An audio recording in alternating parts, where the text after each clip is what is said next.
മറ്റത്തൂരിൽ അവിടെ അവസാനിക്കുന്നില്ല, കോൺഗ്രസിന്റെ നടപടികൾ ഉണ്ടായിക്കൊണ്ടിരിക്കുകയാണ്. അതിനിടെ മറ്റൊരു വാർത്ത കൂടെ വരുന്നത്, മറ്റത്തൂരിലെ BJP കോൺഗ്രസ് സഖ്യത്തെ പരിഹസിച്ച് DYFI ഒരു ഫ്ലക്സ് സ്ഥാപിച്ചിരിക്കുന്നു. പഞ്ചായത്ത് ഓഫീസിന് മുന്നിലാണ് മറ്റത്തൂരിൽ കോൺഗ്രസ് ജനതാ പാർട്ടി എന്ന ഫ്ലക്സ് വെച്ചിരിക്കുന്നത്. കൈപ്പത്തിക്ക് മുകളിൽ താമരയുടെ ചിത്രവുമുണ്ട്. ആര്യ വിനോദ വിശദാംശങ്ങൾ നൽകും. ആര്യ, DYFIക്ക് പരിഹസിക്കാം, കാരണം ആ രീതിയിലുള്ള ഒരു വിചിത്ര സഖ്യം അവിടെ രൂപപ്പെട്ടിരിക്കുന്നു. അപ്പോൾ എത്ര വലിയ പ്രതിരോധത്തിലാണ് അവിടെ കോൺഗ്രസ് ഉള്ളത്? നടപടിയെടുത്തിട്ടും DYFIയുടെ പ്രതികരണം എങ്ങനെയാണ്?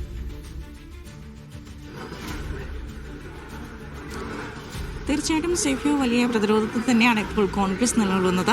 ഇപ്പോൾ DYFI ആണ് ഈ ഒരു പോസ്റ്റർ ഫ്ലെക്സ് സ്ഥാപിച്ചിരിക്കുന്നത്.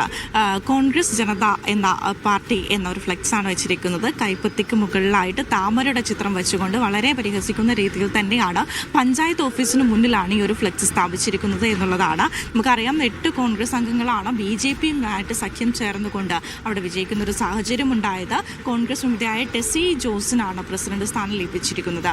BJPയുടെ 3 അംഗങ്ങൾ കോൺഗ്രസ് വിമതയ്ക്ക് അനുകൂലമായി വോട്ട് ചെയ്യുന്നൊരു സാഹചര്യമായിരുന്നു ഉണ്ടായിരുന്നത്. അതുപോലെ തന്നെ LDFും അതിനിടയിൽ കോൺഗ്രസ് വിമതയെ സ്ഥാനാർത്ഥിയെ ഔസേപ്പിനെ പ്രസിഡന്റ് സ്ഥാനം വാഗ്ദാനം ചെയ്തുകൊണ്ടൊരു ശ്രമം നടത്തുകയും ചെയ്തു. എന്നാൽ വിജയിക്കുകയുണ്ടായില്ല. 12-11 എന്നുള്ള വോട്ട് നിലയിലായിരുന്നു ഇന്നലെ ടെസി ജയിക്കുന്ന ഒരു സാഹചര്യമുണ്ടായി. ആകെ 24 സീറ്റാണ്. അതിൽ 8 എണ്ണം UDFനും LDFന് 10, NDA 4, സ്വതന്ത്ര സ്ഥാനാർത്ഥി 2 എന്നുള്ള നിലയിലായിരുന്നു. അതിൽ 8 UDF സ്ഥാനാർത്ഥികളാണ് BJPയുമായി ചേർന്നുകൊണ്ട് ഈ ഒരു നിലയിലേക്ക് വന്നത്.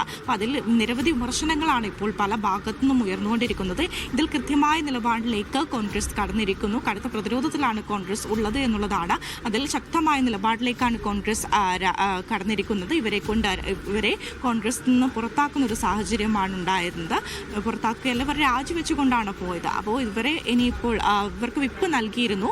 കൂറുമാറ്റം നിരോധന നിയമപ്രകാരം നടപടി സ്വീകരിക്കുമെന്നുള്ളതാണ് ഇപ്പോൾ DCC പ്രസിഡന്റ് അല്പസമയം മുമ്പ് വാർത്താ സമ്മേളനത്തിൽ പറയുന്നത്. ഇവർക്ക് വിപ്പ് നൽകിയിരുന്നു. അത് ഇവിടുന്ന് നൽകിയിരുന്നു. ഇനി അത് പ്രാദേശിക നേതാക്കളായിരുന്നു അവരിലേക്ക് എത്തിക്കേണ്ടിയിരുന്നത്. അപ്പോൾ അതിന് ഇവർ കൂറുമാറ്റ നിയമപ്രകാരം എന്ത് തന്നെയായാലും നടപടി സ്വീകരിക്കും. കടുത്ത നടപടിയുമായി മുന്നോട്ട് പോകാൻ തന്നെയാണ് കോൺഗ്രസിന്റെ തീരുമാനം എന്നുള്ളതാണ് ഇതിൽ നിന്നും വ്യക്തമാകുന്നത്. ശരി, ആര്യ വിനോദാണ് വിവരങ്ങൾ നൽകിയത്.